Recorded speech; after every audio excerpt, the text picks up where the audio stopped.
Hey friends, Becca Scott here to tell you about a game from the icy tundra just in time for the beginning of the cold seasons.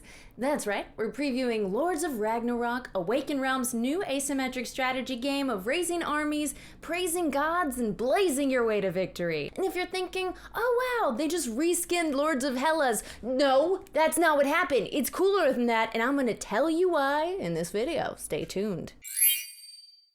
Lords of Ragnarok is a strategic combat board game in which 1 to 4 players lead a hero and their armies into combat and monster hunting across a Nordic landscape with sci-fi flavor. The game plays in about 2 hours and it has you claiming temples, amassing troops, collecting runes, upgrading your hero, and fighting mythological creatures.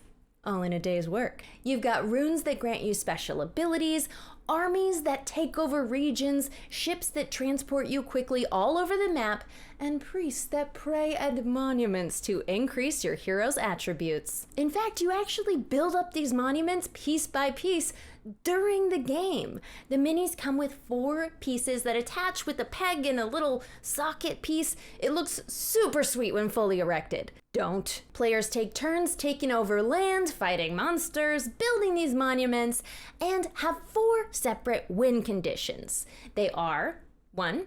Control all regions in 3 different lands. Easy. Or control 5 temples. Maybe not so easy. Kill 2 monsters and then kill Loki.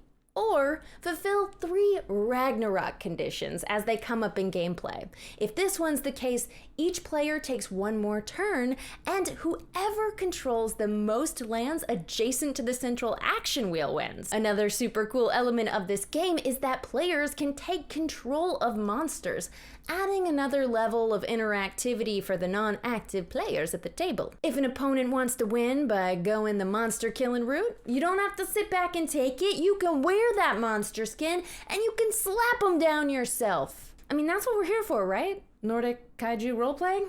I thought so. Now, if you played Lords of Hellas, Lords of Ragnarok will feel familiar. It has the same basic principles, but the updates to Lords of Ragnarok's gameplay, as well as the reskin from Greek to Nordic mythos, makes it feel like its own standalone game. Which it is. Let's talk about the changes from Lords of Hellas. In this latest installment from the Lords of Universe, instead of personal player board actions, there's a shared player action wheel. That's right, they've reinvented the action wheel. This creates really interesting player interaction as you gain bonuses from other players taking the same actions you have and creating potential for subtle little alliances.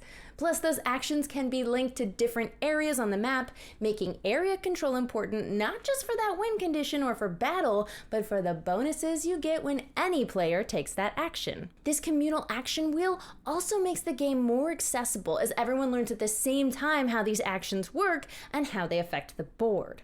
Overall, the mechanics of Lords of Ragnarok feel way more accessible than Hellas the first time they get on the table without losing any of its depth.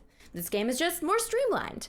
Quests are gone, interaction is focused and centralized, and what happens on the communal board is equally important to what's happening on your personal board. Plus, with the map layout and boat movement, you're never too far away from any part of the board or your mother's home cooking. Finally, the win conditions are newly balanced with a fun new Ragnarok-themed game ender. That is what Ragnarok is after all, right? The ultimate cosmic table flip. We're a good time society. We love an asymmetrical game. We even have a whole podcast about Root, and Lords of Ragnarok delivers a ton of asymmetry both in setup and strategy. If you like heavier weight games with tons of player interaction and all these incredible miniatures, which we haven't even scratched the surface of yet, this one's gonna be a great addition to your collection. Let's talk about those minis though. We've got comprehensive modular pieces in a way I haven't seen before that makes this world feel alive as the armies move, ships sail, and monuments are constructed as you play.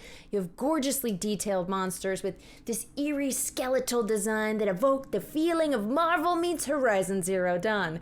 And attention to detail doesn't stop with aesthetics.